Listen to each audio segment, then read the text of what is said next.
Welcome back, everyone. So, namaste, sat sri akal, namaskar, salam, adab. Remember that in South Asia, when we say salam alaikum, the answer is with a v, walaikum salam. Okay, so unlike the Middle Eastern cultures, we say walaikum salam.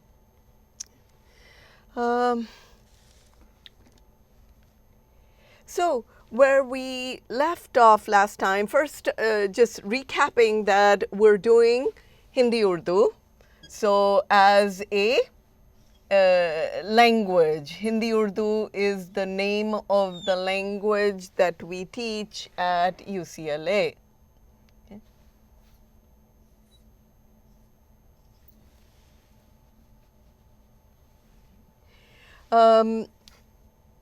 And for us, this is the only difference between so-called Hindi and so-called Urdu is the script, nothing else, okay?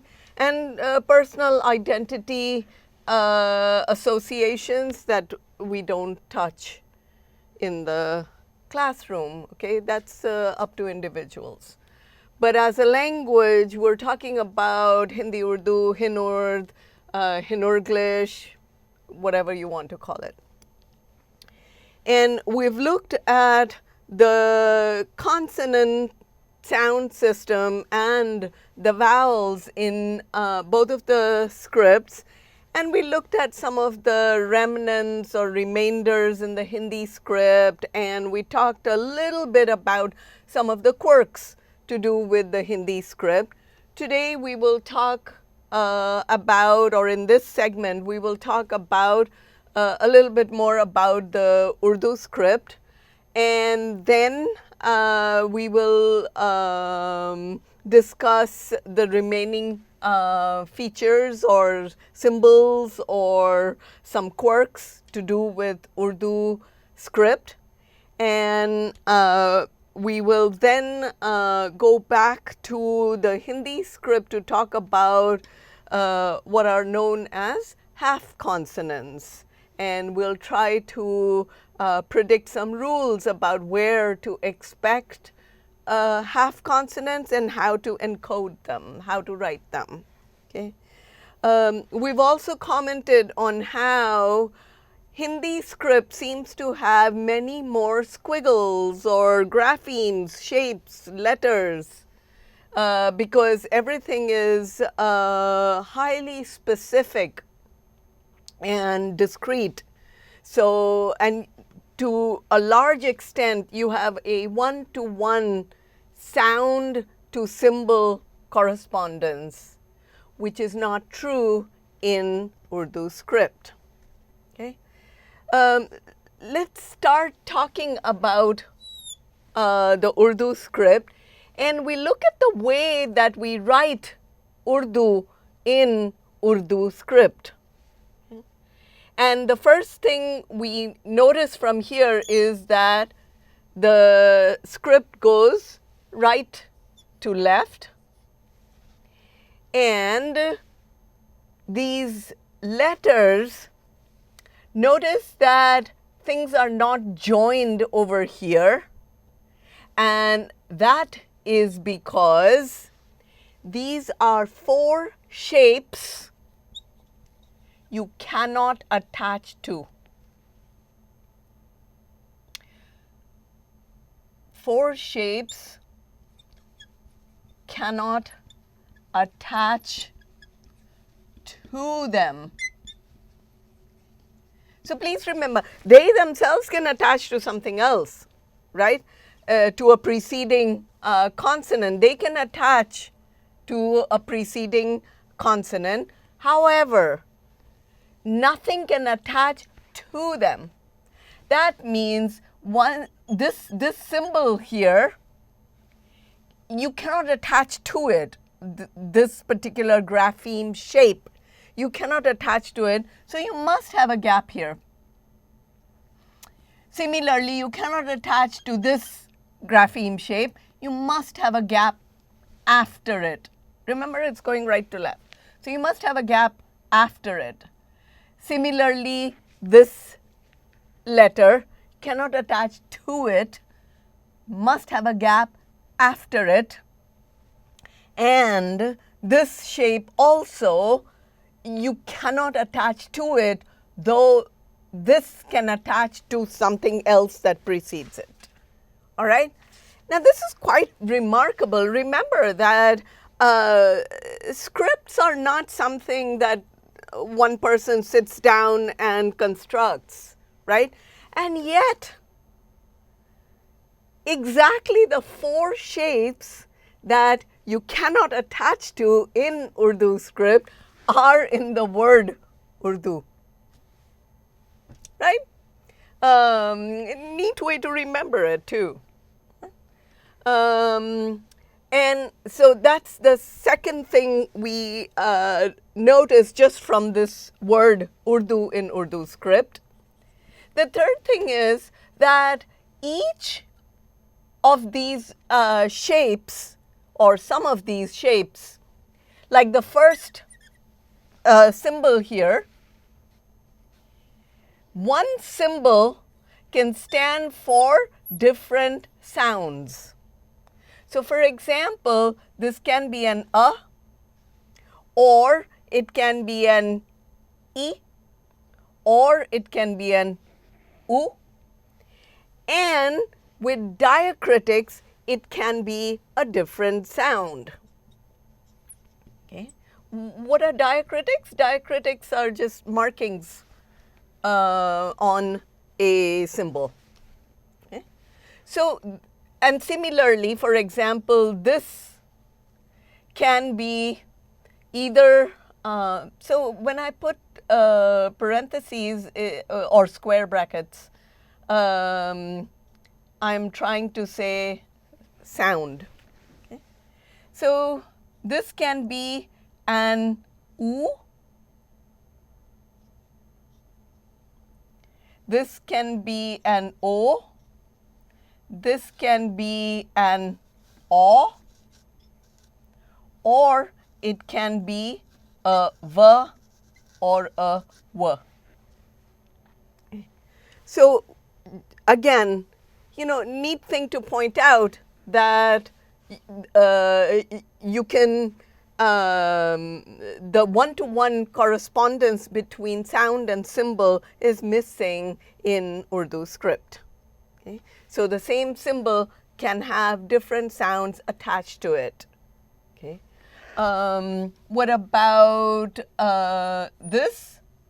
Similarly, you know, this can be a ra, and with a diacritic, it can be a ra.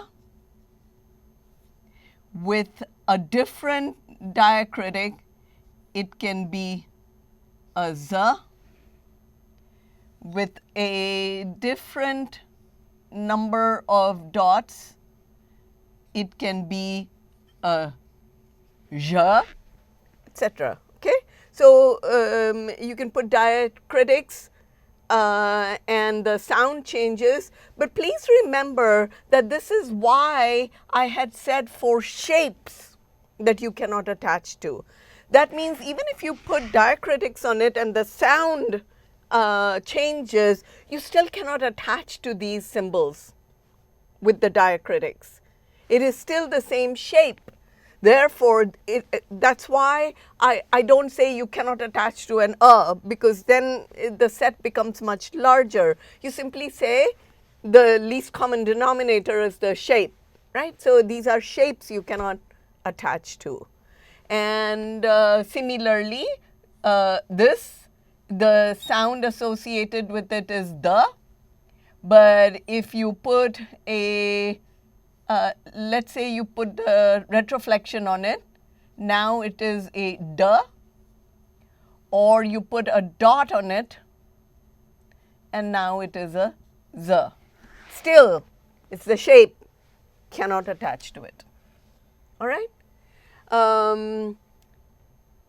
So one comment that we can make is that how do we figure out, or we can wonder, how do we figure out what the pronunciation is? We've already mentioned some diacritics. So we can, from here, we can say that if we add some diacritics, we can limit the sound or make it specific. Okay? So for example, if I put this small oo on top of the, this is called an alif, okay, on this shape, now this can only be an oo, okay. So you will often see people writing Urdu, they'll put this diacritic to make sure that this is read as an oo and not an or e, okay. In fact, as an aside, if we put a mark on top, that's an a. If we put a diacritic on the bottom, that's an e, okay. So there are ways of adding diacritic marks in order to specify the value of the sound, okay. However, okay, and in fact, here too, you can put another oo on top of it to make sure that it is pronounced Urdu.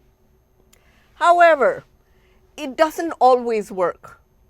What do I mean by that? For example, this is the way that we write, let's say, this is how we write hai. Now, is this hey or is this hai? There's no way to differentiate between it. Similarly,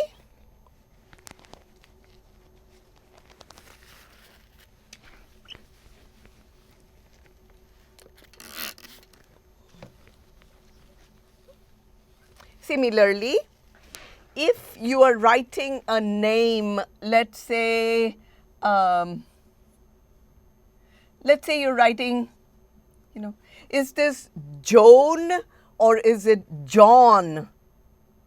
You can't differentiate between, Joan or John. There's no diacritic either. All right.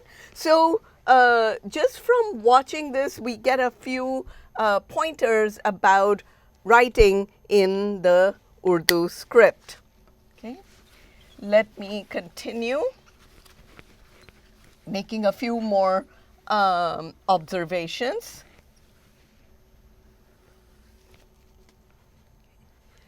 One other fact or feature we notice when we write this word Urdu is, you notice that some of the letters are sort of, if there is a line, they are either on the line or above the line, and in other letters, part of it goes below the line.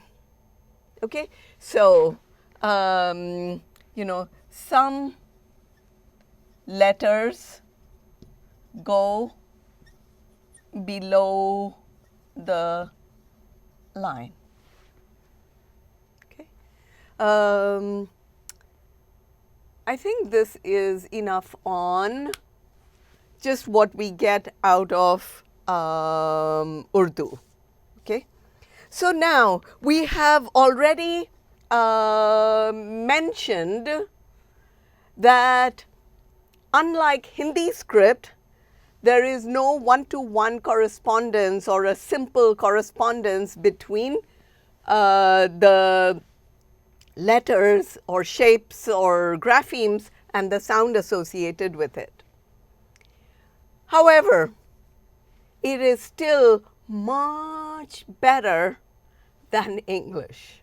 Okay, English makes no sense, whereas here we can come up with some rules and will be more or less fine. We'll still have some guessing to do, or looking at the context, or trying to figure words out. And this is why it is great to do Hindi script along with Urdu script. They both help each other.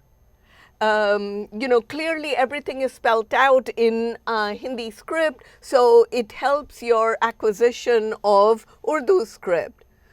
And similarly, Urdu script, since it is much easier to write, and since it is very sequential, that even, as you start off writing it, it's so easy to encode and start writing in Urdu script. Far fewer squiggles to memorize, and that will help your acquisition of Hindi script, because learning how to write Hindi script with all its quirks, etc., will take you longer than learning how to write Urdu script.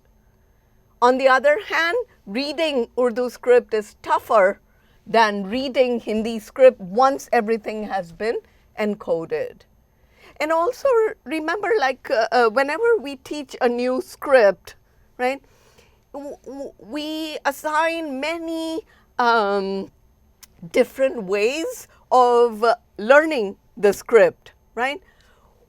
What can be better than using the same words, same language, same everything, but using a different set of squiggles, right, for the same information? That means there is an inbuilt way of practicing, of learning the scripts, right? It's really wonderful that we are given this chance to learn both scripts at the same time.